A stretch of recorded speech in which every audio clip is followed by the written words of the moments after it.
UFC Fight Night 217, Strickland vs Imavov. 2022 was a great year for UFC, many title changes, great fights, and lots of up and newcomers ready to fight this year in 2023.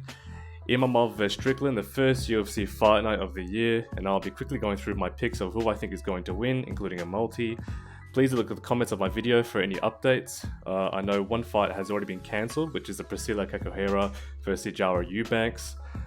Priscilla Cachoeira was the underdog at $3.07. This is very unfortunate for Priscilla. She was going to be the biggest underdog that I was going to choose during fight night, and I think she's definitely going to beat Eubanks. So hopefully she gets a fight next card. So instead, to kick off the fight night, we've got a flyweight bout with Charles Johnson, who's paying $1.27, versus Jimmy Flick, who's paying $3.85. Charles Johnson, heavy favourite, 12-3. Last fight, he won by split decision against Zhalgas Zhumagulov, which was a weird fight. Lots of back and forth, lots of fouls, he got kicked in the balls. Very frustrating to watch as a fan. However, before that, he faced Muhammad Mokaev. And despite losing, he continued to be in a good spirits, good mindset. He can get taken down, but he can get right back up. His opponent, the brick Jimmy Flick. He's 16-5, where he has 14 submissions, no TKOs, and 2 decisions. Jimmy's last fight was in 2020, however, so 3 years ago, against a guy named Cody Durden, where he won by flying triangle, which was extremely impressive. However, there has been a trend recently that I've noticed with fighters that lack striking and strictly look to take people down, look for the sub. It's not working for the majority, and I feel like that's how it's going to go. A good example of that is Claudio Puelles rather, who just kept trying to go for the takedown, kept trying to get for the sub, and just had no stand-up. Charles Johnson, I believe, should KO Jimmy Flick. Jimmy has been KO'd 4 times in his losses, and Charles should find that chin. I'm a big believer in ring rust, and he hasn't fought in 3 years, and I think, Jimmy Flick did announce retirement prior to that, has come back, so I'm not 100% sure if he's all there. So my pick will be Charles Johnson, head-to-head, by KO is one of the props I would have. Just to hedge, I would have Jimmy Flick to win by submission. Next fight, Daniel Argueta, $1.17 versus Nick Aguirre, $5.10. Daniel Argueta is a fun fighter. He's 8-1. He's won 8 in a row until he lost to Damon Jackson by decision. He's great to watch, extremely explosive, has strong judo, and works really hard to get his opponent to the ground, which could be his kryptonite in the future. His opponent is Nick the Slick Aguirre, who replaced Dan's original opponent, Isaac Dolgarian. He's currently undefeated, and he's taking the fight on really short notice. I think he just found out less than, a week ago. Nonetheless, he's a great young fighter who hasn't had a fight go to the judges in his professional career. With a full fight camp, I think Nick can actually beat someone like Dan Argueta, but with short notice, it's a real disadvantage for Nick, and he just fought a month ago, and this would be his debut in the UFC, and he will more than likely be rattled. My pick will be Daniel Argueta to finish Nick either by sub or TKO. Moving up the card, we've got Alot, $1.27 versus Carlos Hernandez, $3.82. Alot is a Brazilian fighter, 19-6, with 13 of those coming by submission. All of his losses were by decision, so it's very difficult to finish. He beat Jake Hadley in his last fight, who is a decent MMA fighter. He also trains with Charles Oliveira and will have a 4-inch height advantage on Carlos Hernandez, who is 8-1. Currently on an 8-fight win streak, however in his last 2 fights he won by split decision, which is a little bit suspect. Not much to say about him otherwise. I hope he's trained hard and upped his game. Pick would be Alot. He's more experienced, in the peak age of his fighting career, and I think he drowns Carlos Hernandez and finishes him by TKO or sub. The next 3 fights are not going to decision, I guarantee you that. We start off with Rebecki, who is $1.11 versus Nick Fiore, who is $6.70. Rebecki is a Polish MMA fighter, 16-1, well-rounded with 8 KOs, 6 submissions. He debuted on the Contender Series last year and showed extreme pressure with wrestling, spear tackling his opponent, and then finishing him with a choke. He also went on an 8-in-a-row KO win streak early in his career, so he's not lacking any stand-up or ground and pound power either. He's a massive 155er and will be a dangerous opponent in that division if he gets past Nick Fiore. Nick Fiore, 6-0, Enzo Gracie black belt, making his UFC debut. He last fought in November 2022 where he won by TKO. He's finished all of his 6 opponents. However, his opponents have been trash. Steven Stengel, 6-20. George Shepard, 15-14. He fought a guy named Jay Ellis, and oh my god, look at his record. And he's only 38. Fuck me. Make me a professional fighter, let me fight this guy. He's been KO'd 32 times. 32 times. And subbed 69 times. Fuck me. But look on the bright side. At least he still goes into the octagon. At least he's active. He must love the sport that much. You can't hate on dedication. He's the epitome of never give up. I know I'm not the best fighter in the world. I know I had a losing streak, a lot of losses. But guys, I'm getting better and better as time goes. You know what I mean? There's much to see. There's much to see of Jay Ellis. We ain't seen the last of him. I want to see a movie on this guy, seriously. Why do we always watch movies that are 99% on focused on guys that end up winning in the end? Let's do a documentary on Jay fucking Ellis from Many Falls, Wisconsin. And let's talk to the guy and delve into his mindset. And you know what? You should respect this guy. Because if you ain't doing something, at least he is. Back to the fight. Rebecki wins. I believe he's going to win in the first round, either by TKO or sub, and he's going to drown Fiore. Guaranteed. Moving on, we have Claudio Ribeiro, $1.88 versus Abdul Razak Al Hassan, $1.96.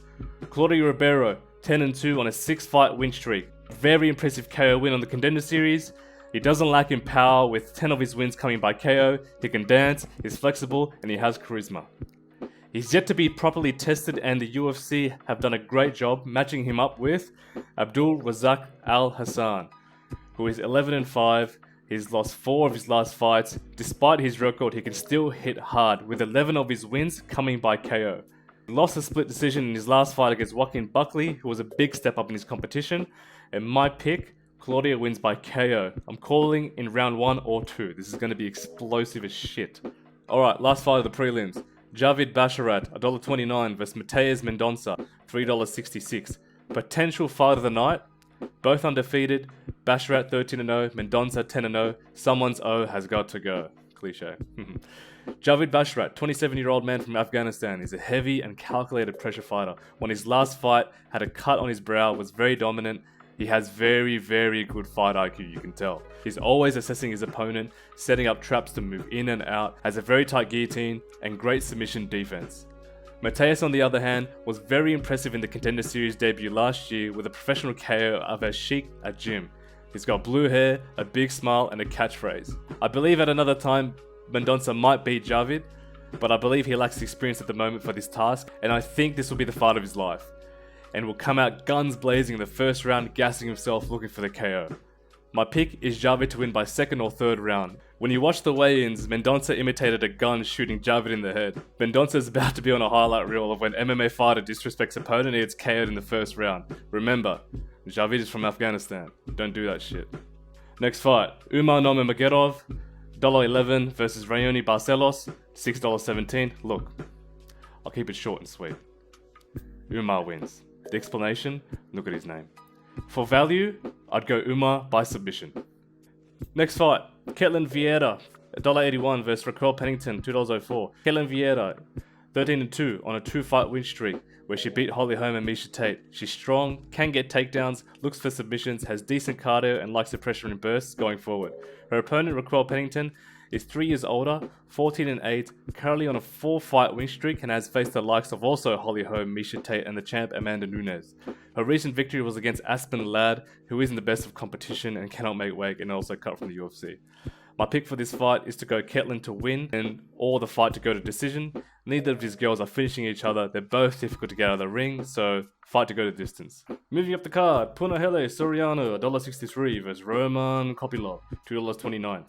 Punahele Soriano, 30 years old, from Hawaii, 9-2, who has won 3 of his last 5 fights. Last fight winning by KO against Dalcha. He's got amazing power and made his way into the UFC via the Contender Series and gives it everything in his fight. His opponent, Roman Kopylov, is a 31-year-old man from Russia, current record 9-2, 8 wins by KO. He had a bad start to the UFC where he lost to decent fighters, but he made a resurgence in his last fight by KOing Takiriko. There's a lot to like about Kopylov. He's got an amazing 1-2 from the southpaw position. He's got a great leg kick, aims for the liver. However, he seemed to have struggled with his cardio in the 3rd round in his last fight, and he's pretty susceptible to being hit during exchanges. Hard to pick this one, prefer not to bet on this one, but I'm unsure who's had more preparation, so it's a 50-50 really. The only prop that I would bet on in this fight is the fight to start in round 3. Stab in the dark, I believe Kopylov win. Alright, co-main event, Dan Ige at $1.81 versus Damon Jackson, $2.04. Dan Ige is 31 years old from Hawaii, grew up with Punahele, shares the same fight camp. He has won 1 of his last 5 fights. He said he found it difficult to find fights last year, only fighting once in 2022. He thought he was going to fight Shane Burgos, Ilya Topuria, but that didn't happen. He said he loves to fight, loves the sport, and believes he's in his prime. He talked about also getting burnt out in training camps prior to fights.